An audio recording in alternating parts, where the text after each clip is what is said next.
Welcome to Beneath the Surface, the Dark Side of Crime. In today's gripping episode, we dive into the chilling tale of Heather Elvis, a young woman whose life was stolen by obsession, betrayal, and manipulation. Join us as we uncover the truth behind her disappearance and the dangerous web of lies that led to her tragic fate. If you love true crime stories that delve deep into the darkest corners of human nature, make sure to like, subscribe, and hit the notification bell for more. Now, let's begin. The sun set on Myrtle Beach, casting an orange glow over the serene coastline. On the surface, it seemed like a place of peace and vacation, but not tonight. In the midst of this beauty, a young woman named Heather Elvis vanished without a trace. Heather was a waitress in her early 20s with big dreams of finding love, adventure, and success. She had all the signs of a life on the verge of something great. Yet, on the night she disappeared, everything would change. The community was left reeling, wondering what happened to the girl with so much potential and why no one could find her. The investigation would uncover a web of lies, obsession, and deception that reached further than anyone could have imagined. This is the story of Heather Elvis, L. The Disappearance of Heather Elvis, a heart-wrenching tale of love, betrayal, and unanswered questions, Chapter 1. The Illusion of Perfection. Horry County, South Carolina, is a picture-perfect town that many dream of calling home. With its lush forests, winding rivers, and the famous Myrtle Beach just a short drive away, it's the kind of place where life feels peaceful, calm, and in control. But as anyone who has lived here knows, there's always something just beneath the surface, something waiting to shake the tranquil exterior. For 20-year-old Heather Elvis, it seemed like life was on track. She was the pride of her tight-knit family. Terry and Debbie Elvis had always been close to their daughters, especially Heather, who had grown up in a home filled with love, support, and laughter. Terry often spoke about how the family had always done everything together, with Heather being the bridge that connected them all. "We were always so proud of Heather," Terry would later say. "She had a fire in her. She wanted to live life to the fullest, to chase her dreams." And that's exactly what she was doing. Heather had moved out of her parents' home, sharing an apartment with her best friend Brianna in Myrtle Beach. She worked as a waitress at the Tilted Kilt, a Scottish-themed restaurant where she was adored by everyone who walked through the door. But Heather's heart wasn't just in the restaurant industry. She had bigger dreams. She was enrolled in cosmetology school, determined to one day become a makeup artist. She had already made a name for herself with her infectious smile, her creativity, and the way she lit up every room she entered. Heather wasn't just loved, she was admired. People often described her as free-spirited, outgoing, and as someone who truly believed in the power of positivity. Her best friend, Brianna, summed it up best. Heather had a way of making you feel like you could conquer the world. She made everything seem possible, even when things were tough. But despite her seemingly perfect life, there was something Heather longed for that she couldn't quite put into words. A deeper connection, something that was yet to be realized. Chapter 2. The Beginning of a Dangerous Game. It was in the summer of 2013 that Heather met someone who would alter the course of her life. On a warm June day, while working her shift at the Tilted Kilt, Heather bumped into Sidney Moa, a 37-year-old married man with 3 children. He worked as a local maintenance man, repairing kitchen appliances. They exchanged pleasantries, and though it seemed like a typical customer-server interaction, something sparked between them. Heather, never one to shy away from a connection, was immediately intrigued. Sidney, on the other hand, was flattered by the attention. They began chatting more frequently. Sidney started to show up at the restaurant more often, not just for repairs, but to see Heather. It wasn't long before Heather posted a tweet hinting at her attraction to Sidney. "I got a taste for men who are older," she wrote, her playful tone betraying her growing affection for the man she had just met. At first, it seemed harmless, an innocent crush. But over time, things started to take a more serious turn. Sidney loved the attention. He started coming to the restaurant on his days off, bringing Heather coffee and bagels, waiting outside for her after her shifts, and chatting for hours. Heather, feeling a mix of excitement and curiosity, couldn't help but be drawn into the whirlwind of their budding relationship. By late July, Heather's social media posts hinted at something deeper than just a crush. She tweeted, "Baby did a bad thing," and "I'm in way too deep." It was clear that what had started as a flirtation was now something much more intense. Yet the warning signs were already there. Sidney was married. He had a family. But Heather, who had always been an idealist, pushed the doubts aside, believing in Sidney's promises to leave his wife, Tammy, and start anew with her. Chapter 3. The Growing Web of Deceit. S. The summer days passed. The affair between Heather and Sidney became impossible to ignore. They were frequently seen together at the Tilted Kilt, giggling in the kitchen, sharing private jokes. The restaurant staff and even some of Heather's closest friends began to notice. They would joke about the affair, but it wasn't really funny. Everyone knew Sidney was married, and the gossip began to spread like wildfire. Despite the rumors, Heather pressed on. She and Sidney started openly discussing their future. He told her that he planned to take his family to Florida, and he asked Heather to be the nanny for his children. The idea of starting a new life with him seemed like a dream come true. But those who cared about her, including Brianna, began to see the darker side of this affair. Brianna, who had been Heather's best friend for years, grew concerned. She tried to warn Heather that Sidney was playing with her emotions, stringing her along with false promises. "Heather, he's married. This isn't love," Brianna would often say. But Heather, determined to believe in the fairy tale, refused to listen. She was in too deep. The secrecy surrounding their relationship began to take a toll on Heather. The late-night meetings, the sneaking around, and the emotional roller coaster she was riding with Sidney, sometimes he loved her, sometimes he didn't, became overwhelming. By September 21st, Heather's desperation was palpable. She tweeted, "Once upon a time, an angel and a devil fell in love." It did not end well. It was as if she was trying to warn herself, but didn't know how to stop. Chapter 4. The Toxic Turn.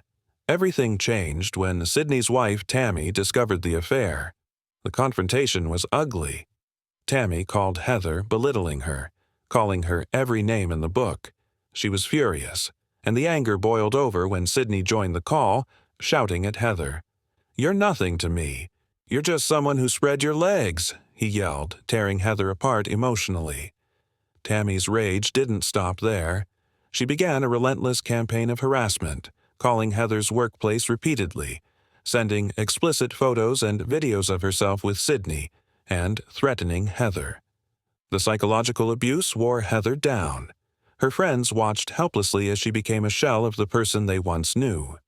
Heather, devastated and humiliated, was caught in a web of manipulation and deceit, unable to escape the toxic environment Sidney and Tammy had created. Despite everything, Heather tried to keep moving forward. She attended church with Brianna and focused on her work, but it wasn't long before Tammy's harassment took a more sinister turn. Chapter 5. The Final Countdown. By early November, Heather's life had become a nightmare. Tammy's threats became more explicit, and Heather, terrified, knew she had to leave it all behind. But there was a new complication. Heather had started to notice she was gaining weight rapidly, and she feared. She might be pregnant. In a moment of panic, she took a pregnancy test at work, but the result was inconclusive. The anxiety over her future, compounded by the constant harassment, was taking its toll. Heather decided it was time to leave the past behind and move forward. She agreed to go on a date with Steve Giraldi, a man she had met recently. It was a chance for a fresh start. She was excited, and for the first time in a while, she felt a sense of hope. On December 17th, Heather met Steve for their date. They drove around Myrtle Beach taking in the Christmas lights. Heather sent her father a text message, excitedly sharing that she had just learned how to drive a manual car. It was a small victory for Heather, one that symbolized her effort to move forward. But that night, after dropping Heather off at her apartment, something happened. Sydney called Heather from an unknown number. Heather, though she thought she was free of him, answered. The conversation didn't go as planned. Sydney told her he had left Tammy and wanted to be with her. Heather, overwhelmed with emotion, broke down. She called Brianna in a panic, telling her about the conversation. Brianna urged her to sleep on it, but it was clear that Heather was conflicted. She wanted to believe him, but deep down, she knew it was just another lie. That was the last time anyone heard from Heather. Chapter 6. The Morning After. The morning of December 18, 2013, dawned without Heather. Terry Elvis awoke to find his daughter's bedroom empty, a strange unease settling over him. Heather had always been diligent about keeping in touch, especially after a night like the one she'd had. Her phone, which had been so active with texts and calls just hours earlier, was now silent. Her absence wasn't just unusual, it was ominous. At 1:45 a.m., Heather had called Brianna in a frantic state. She had just spoken to Sydney from an unfamiliar number, her voice tremulous and distraught. Sydney had told her he was sorry that he had left Tammy, and he wanted to see her. He begged for forgiveness, and Heather, torn between the man she thought she loved and the broken pieces of herself, was ready to believe him. But Brianna, always the grounded one, had urged her to sleep on it, to take a moment to process everything before making any decisions. "I think you're a little obsessed with me," Heather had texted Tammy after their last confrontation. The words were an attempt at defense, an effort to distance herself from the abuse that had come her way, but it wasn't enough to stop the storm that was closing in.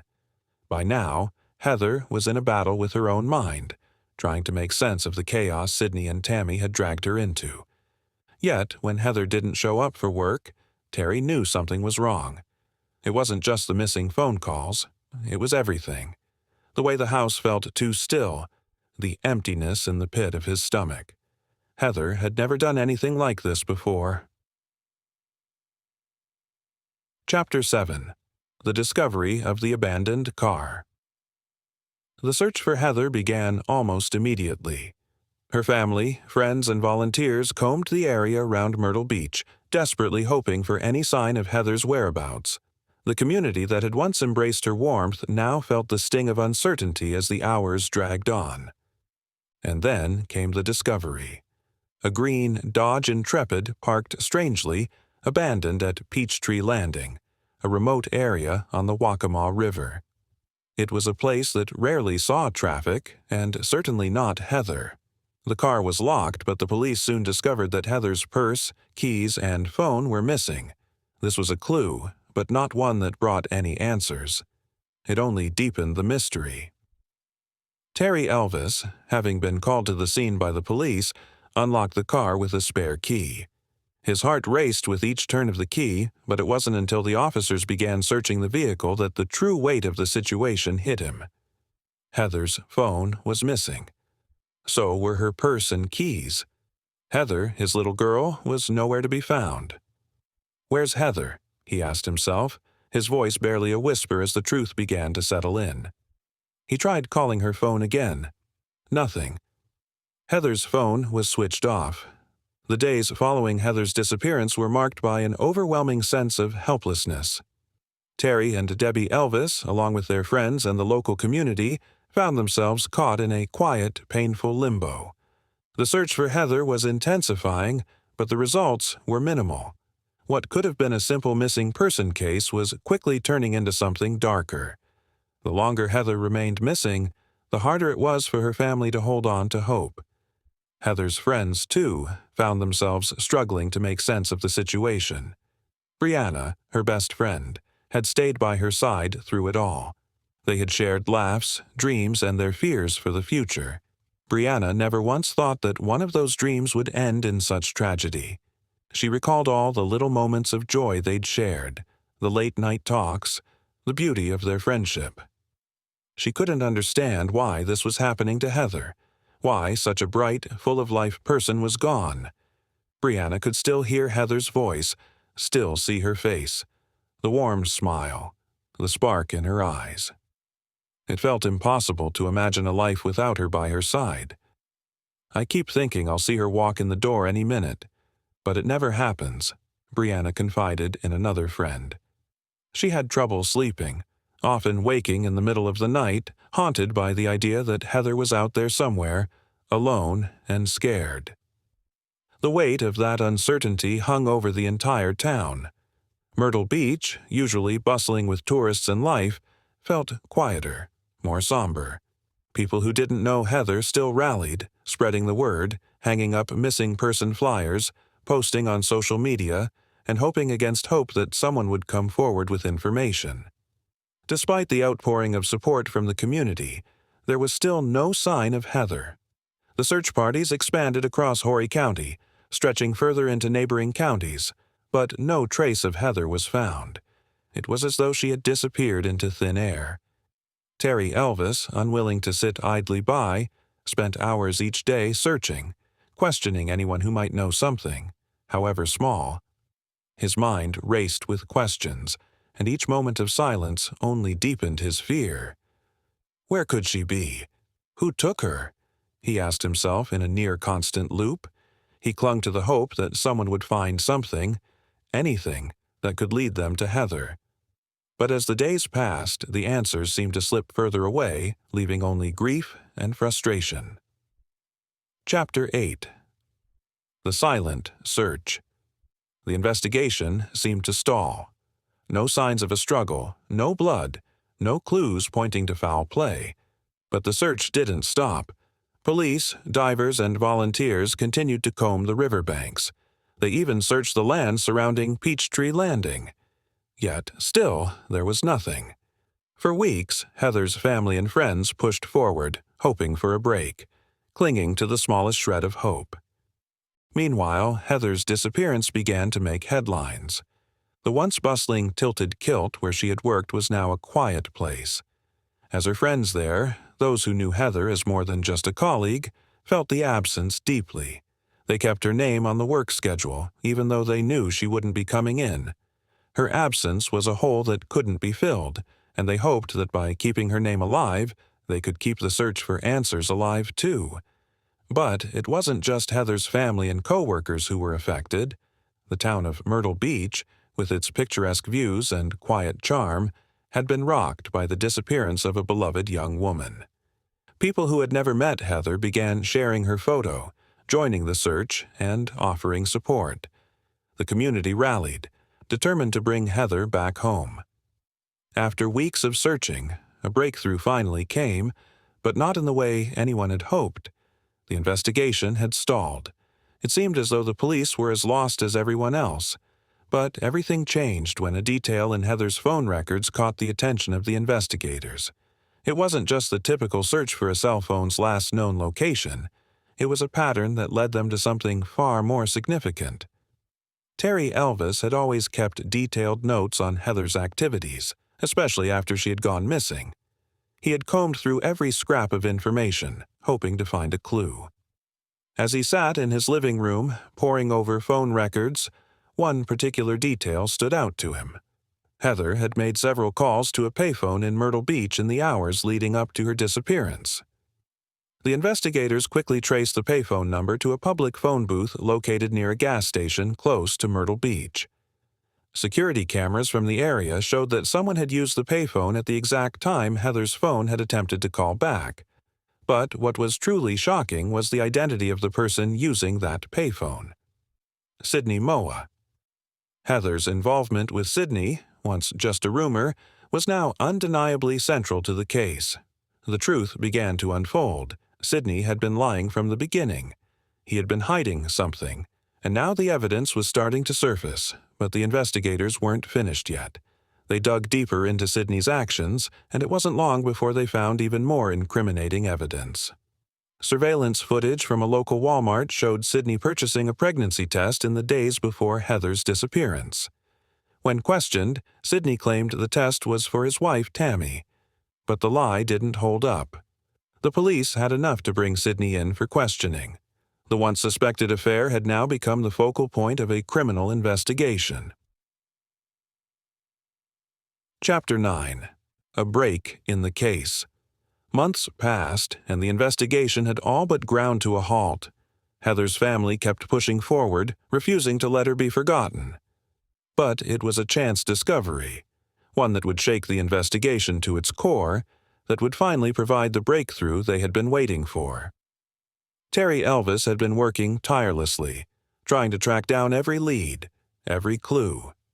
He had been looking through Heather's phone records, piecing together her last known movements when something caught his attention. The phone records revealed that just before Heather's phone went silent, she had made multiple calls to a public payphone. But there was something more. The payphone, traced back to a location near Myrtle Beach, had been used just hours before Heather vanished. And then came the damning evidence.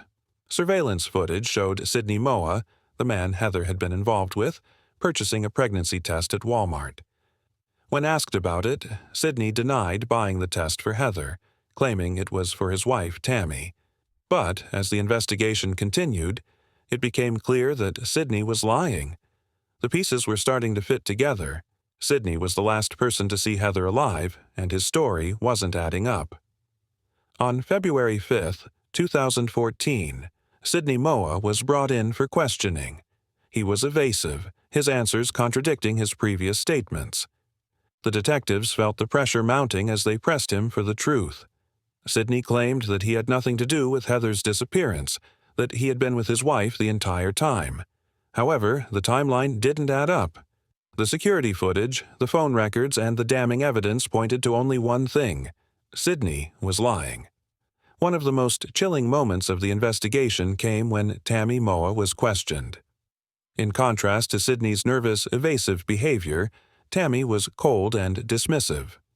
She denied any involvement in Heather's disappearance but seemed more concerned with defending her marriage than with the fate of the young woman, who had become entangled in their toxic relationship.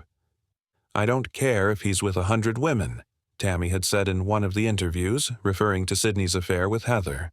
"It's not about that. I'm dealing with my own stuff." But that's not how Heather's family saw it. To them, Tammy wasn't just a bystander. She was an active participant in the abuse, a woman whose jealousy and rage had contributed to Heather's suffering. But the biggest bombshell came when investigators reviewed Sydney's cell phone data. It revealed that Sydney's truck was seen on surveillance footage heading toward the isolated Peachtree Landing at 3:36 a.m. on December 18th, the very time Heather's phone made its last known contact. The truck left the area 10 minutes later, and then Heather's phone went dark. Forever. It was clear now. Sydney Moa was the last person to see Heather Elvis alive. Chapter 10. The arrest and the aftermath. The evidence continued to pile up. Surveillance footage from the night of Heather's disappearance showed Sydney's truck, a dark Ford F-150, heading towards Peachtree Landing at 3:36 a.m. At 3:46 a.m., the same truck was captured leaving the area. The video was clear. Sydney had been there. But that wasn't all. When investigators traced Heather's phone records, they found a pattern. Her phone had made several attempts to call Sydney's number the night she disappeared, starting at 3:25 a.m., right after the truck was seen leaving the area. These calls went unanswered. The final piece of evidence came when investigators searched the Moa home. There, they found that Sydney and Tammy had scrubbed their truck clean and disposed of the rags they had used. The couple was caught in a lie, and the evidence was irrefutable. In February 2014, Sydney and Tammy Moa were arrested. They were charged with kidnapping Heather Elvis. Despite the lack of Heather's body, there was enough evidence to bring them to trial. But for Heather's family, the truth came with a heavy price. The pain of knowing what had happened to their daughter didn't end with the arrests. It was only just beginning. In February 2014, Sydney and Tammy Moa were arrested and charged with kidnapping Heather Elvis. The arrest came as a shock to many in the small community, but for Heather's family, it was a bittersweet moment. After months of uncertainty and fear, The truth was finally coming to light. But the questions remained. Where was Heather? Was she still alive? Sydney and Tammy's arrest did not bring Heather back. The family was left with a painful reality. They had no answers. Heather's body remained missing, and despite the mounting evidence, the MOAS refused to admit their involvement in her death. The court proceedings were long and grueling, with the defense attempting to discredit the evidence. For Heather's family, each court appearance was a reminder of what they had lost, and the painful truth that they might never get closure. Tammy and Sydney continued to maintain their innocence, but the evidence against them was overwhelming. As time went on, they were both charged with kidnapping, and though the murder charges were dropped, the case remained in the public eye. Despite the ongoing trial, the Elvis family continued to hold out hope. They did everything they could to keep Heather's name in the spotlight. Every year, on Heather's birthday, her family held a fundraiser to keep the search alive. They handed out flyers and spread awareness, hoping against hope that someone, somewhere, knew something that could finally bring Heather home. Chapter 11. The Long Road to Justice. The trial was a long, painful journey for Heather's family. Sydney and Tammy continued to deny their involvement in Heather's disappearance, even as the evidence against them mounted. The trial captured the attention of the entire community as people waited for justice to prevail. But despite the guilty verdict in 2019, with Tammy sentenced to 30 years for kidnapping and Sydney facing similar charges, the Elvis family was left with one haunting question. Where was Heather? Heather's parents, Terry and Debbie, continued to hold out hope. Every year, on June 30th, Heather's birthday, the Elvis family puts up missing person flyers around town. They are determined to keep Heather's name alive, to ensure that she is never forgotten. As Debbie said in an interview, "Persistence is key. I'll never give up my search for answers, not just for my own daughter, but for other missing people too." As the years passed, the search for Heather Elvis became a haunting reality for her family. Every moment of uncertainty, every unanswered question, weighed heavily on Terry and Debbie Elvis. They had fought tooth and nail for justice, but despite the conviction of Sydney and Tammy Moa for kidnapping, Heather's body was still never found. Justice, in some ways, felt incomplete, and the pain of not knowing the truth gnawed at them daily. "I hold out hope that one day I'll turn around and she'll walk through that door," Terry once said, his voice breaking as he spoke about his daughter. "But deep down, I know that's probably not going to happen. Still, I'll never give up. I have to keep searching." For Debbie, the ache of not knowing where Heather was remained unbearable. "A mother who has lost their child can't explain it to anyone who hasn't been through it," she said. "The hardest part is not being able to hold your child. It's a pain that never goes away. But I'll keep looking. I'll never stop fighting for her, not just for my daughter, but for every person who is still missing." Every year, on Heather's birthday, Terry and Debbie continue to honor her memory. They stand in the streets of Myrtle Beach, passing out flyers hoping that someone, anyone, might remember something that could lead them to Heather. The community continues to support them, rallying behind their search and keeping Heather's name alive. It's been years, but Heather's family is not giving up. They remain determined to find her, to get closure, and to ensure that Heather's case is never forgotten. The story of Heather Elvis is not just a tragic tale of a young woman's life cut short. It's a reminder of the importance of knowing who we trust, the danger of toxic relationships, and the strength of perseverance in the face of unimaginable pain. For Heather, the lesson was one of self-worth and the need for boundaries. Her relationship with Sydney Moa, fueled by promises of love and a future together, led her down a dangerous path. It's easy to look at someone we care about and believe their words, but sometimes those words are not enough to define a relationship. Actions are what truly matter. Heather's story reminds us to never lose sight of our own worth, to set healthy boundaries, and to trust those who respect us, not just with promises, but with actions. For her family, the lesson has been one of resilience. Terry and Debbie Elvis have shown the world what it means to never give up on your loved ones, even when the answers seem out of reach. Despite the heartbreak of not having their daughter's body to bury, they continue to push forward, advocating for justice and the truth. Their perseverance is a testament to the love they have for their daughter and to every family who has lost someone they love.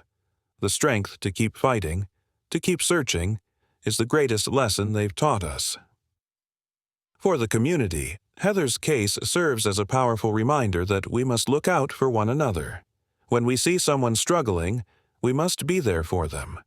Whether it's warning a friend about a toxic relationship or offering support during times of crisis, our actions, no matter how small, can have a profound impact on someone's life. The community's willingness to help in Heather's search is a reflection of the power of human connection, even in the darkest of times. Finally, Heather's story is a call to action for law enforcement, communities, and individuals alike too. Continue fighting for those who are missing, to give voice to the voiceless, and to ensure that no case is ever left unsolved.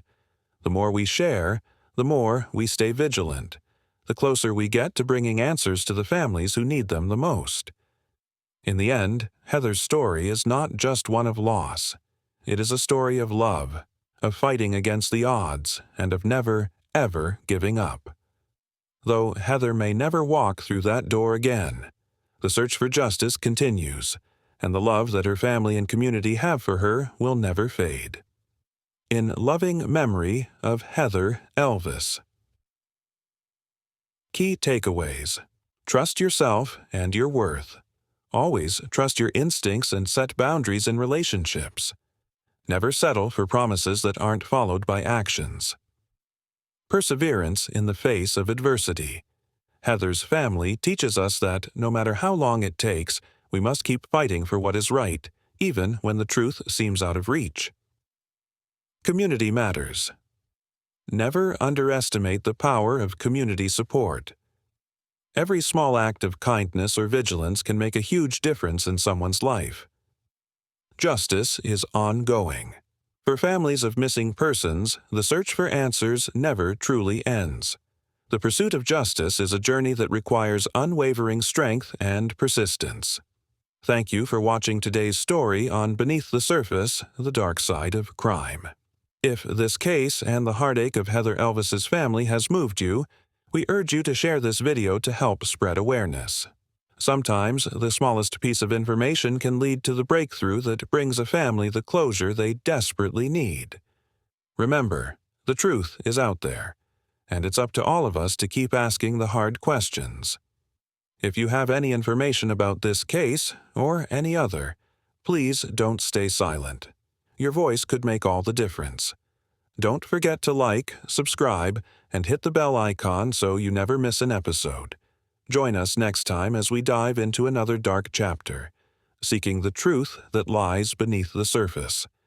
And until then, stay vigilant, stay compassionate, and remember, the story isn't over until we uncover the truth. Thank you for being part of our journey.